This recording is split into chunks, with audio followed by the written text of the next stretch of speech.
ఈరోజు ఆ 2 దినపత్రికల్లో ఈ వార్త చూడగానే అవునా, నిజమా, చంద్రబాబు నాయుడు గారు అలా అలా అన్నారా, అలా చేశారా అని అనిపించేటట్టుగా రాశారు.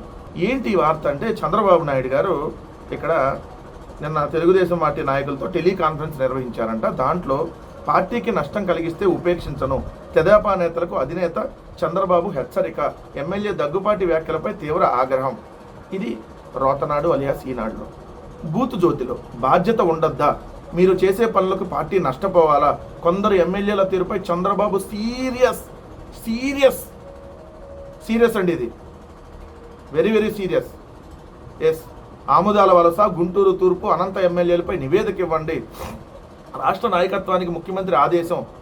ఉచిత బస్సుపై వైసీపీ దుష్ప్రచారాన్ని తిప్పికొట్టాలి. ఇది మొదటి కాన్సెప్ట్. దీంట్లో చూస్తే మనం కొందరు ఎమ్మెల్యేలు నేతలు బాధ్యత లేకుండా వ్యవహరిస్తున్నారని టీడీపీ అధినేత ముఖ్యమంత్రి చంద్రబాబు తీవ్ర అసంతృప్తి వ్యక్తం చేశారు. ముఖ్యంగా ఆముదాల వలస ఎమ్మెల్యే కోన రవికుమార్పై కేజీవీబీ ప్రిన్సిపాల్ సౌమ్య చేసిన ఆరోపణలు, గుంటూరు తూర్పు ఎమ్మెల్యే నజీర్ అహ్మద్పై వచ్చిన లైంగిక వేధింపుల ఆరోపణలు సీఎం ప్రస్తావిస్తూ ఆగ్రహం వ్యక్తం చేశారు. ఇందాకేమో తీవ్ర అసంతృప్తి, ఇప్పుడేమో తీవ్ర ఆగ్రహం వ్యక్తం చేశారు. తీవ్ర అసంతృప్తి, తీవ్ర ఆగ్రహం. జూనియర్ ఎన్టీఆర్పై అనంత ఎమ్మెల్యే దగ్గుపాటి ప్రసాద్ చేసిన వ్యాఖ్యలను తప్పుపట్టారు. 3 ఈ ముగ్గురి కారణంగా వచ్చిన విమర్శలు తలెత్తిన వివాదాలపై తీవ్ర అసంతృప్తి వ్యక్తం చేశారు. తీరు మార్చుకోవడం లేదని అసహనం వ్యక్తం చేశారు. అసహనం, అసంతృప్తి, ఆగ్రహం ఏదైతే వ్యక్తం చేస్తూ చంద్రబాబు నాయుడు గారు నిన్న వాళ్ళ ఎమ్మెల్యేలకి హెచ్చరికలు జారీ చేశారండి. తీవ్ర అసహనం వ్యక్తం చేస్తూ, తీవ్ర ఆగ్రహం వ్యక్తం చేస్తూ, తీవ్ర అసంతృప్తి వ్యక్తం చేస్తూ హెచ్చరికలు జారీ చేశారంట. ఇంకా అయిపోయింది, అంతే కదా, ఇంకేముండదు. అంటే ఇది ఎట్లా ఉందంటే, నేను కొట్టినట్టు నటిస్తా, నువ్వు ఏడ్చినట్టు నటించు అన్నట్టుగా ఉంది ఈ వ్యవహారం. అసలు ఇంత తీవ్రమైనటువంటి ఆరోపణలు ఎమ్మెల్యేల మీద వస్తే దాని మీద వాళ్ళ మీద కేసు పెట్టి ముందు విచారణ చేయాలి కదా. ముందు పోలీస్ కేసు కదా పెట్టాల్సింది.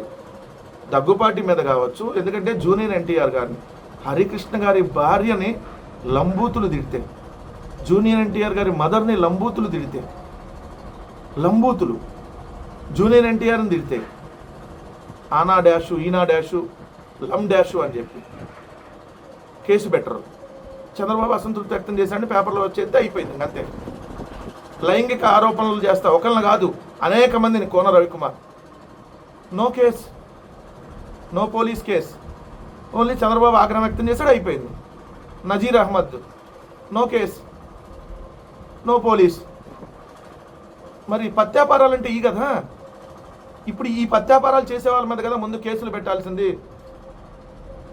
మరి ఈ పత్యాపారాల గురించి ఏం లేదు. ఈ పత్యాపారాల గురించి చంద్రబాబు నాయుడు గారు ఈ పత్యాపారాల మీద తీవ్ర అసంతృప్తి వ్యక్తం చేశారు, తీవ్ర ఆగ్రహం వ్యక్తం చేశారు, తీవ్రంగా మందలించారు, హెచ్చరికలు జారీ చేశారు, అంతే. వీళ్ళ పత్యాపారాలు కొనసాగుతూనే ఉంటాయి. వీళ్ళు పార్టీ ఎమ్మెల్యేలా పత్యాపారాలు చేసేవాళ్ళ, ఇవి కొనసాగుతూనే ఉంటాయి. లంబూతులు తిట్టని, మహిళలను వేధించని, ఏం no case, no case, no FIR. ఈ పత్యాపారాలకి చంద్రబాబు నాయుడు గారు మద్దత. తీవ్ర అసంతృప్తి, ఈ సొల్లు వాగుడు వద్దు చంద్రబాబు నాయుడు గారు. తీవ్ర అసహనం, తీవ్రమైన హెచ్చరికలు, తీవ్రంగా మండిపాటు, అన్నీ తీవ్రంగానే, ఏముండదు దాంట్లో తీవ్రత. ఇదే ఓ ముఖ్యమంత్రిగా మీరు కనీసం ఉండాలి. మీకన్నా మీ ఎమ్మెల్యేలు ఇంత బహిరంగంగా ఇంత ఇంత ఇలాంటి నీచమైనటువంటి పనులను ఓపెన్గానే చేస్తూ ఉంటే, ఏదో నేను మందలించా ఢిల్లీ కాన్ఫరెన్స్లో, అయిపోయింది, ఇంకా దీని గురించి మాట్లాడొద్దు, ఇది చెప్పదలుచుకున్నారా మీరు మీడియాకి? 2 అంటే దుష్ప్రచారం వైసీపీ చేస్తుందంట, దాన్ని సమగ్రంగా తిప్పికొట్టాలండి. ఎవరు చేస్తున్నారు? మీరు ఉచిత బస్సు ఇస్తానని, ఉచిత బస్సు ప్రయాణం ఇస్తానని ఉచిత బస్సు ఇచ్చి బస్సు ప్రయాణం లేదంటే కనపడుతూ ఉంటుంది. బస్సు ఉచితమే అంటారు, కానీ దాంట్లో ఎక్కువ ఉచిత బస్సు ప్రయాణం ఉంటుందా? దాన్ని మేము చేసేదేమో దుష్ప్రచారం క్లియర్ కనపడతా ఉంది కదా.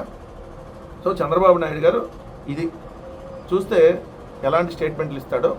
సో వాళ్ళ ఎమ్మెల్యేలు ఎన్ని రకాల అవినీతి కార్యక్రమాలకి, ఎన్ని రకాల అసాంఘిక కార్యక్రమాలకి, ఎన్ని రకాలుగా లైంగిక వేధింపులకి పాల్పడ్డా కూడా చంద్రబాబు నాయుడు గారు శబాష్ అంటూ వాళ్ళని ఎంకరేజ్ చేస్తున్నట్టుగా కనపడతా ఉంది ఇది చూస్తే. లేదంటే మరి కేసులు పెట్టేవాళ్ళు కదా, పార్టీ నుంచి కూడా సస్పెండ్ చేసేవాళ్ళు కదా. జూనియర్ ఎన్టీఆర్ గారి తల్లిని, జూనియర్ ఎన్టీఆర్ గారిని తిట్టిన వాళ్ళని పార్టీలో ఇంకా కొనసాగిస్తున్నారు. అలానే మహిళలను లైంగిక వేధించే వాళ్ళని పార్టీలో కొనసాగిస్తున్నారంటే చంద్రబాబు నాయుడు గారు వాటన్నిటికీ మద్దతు తెలుపుతున్నట్టే కదా ఈ ప్రత్యాపారాలన్నిటికీ అనేది క్లియర్గా అర్థమవుతా ఉంది.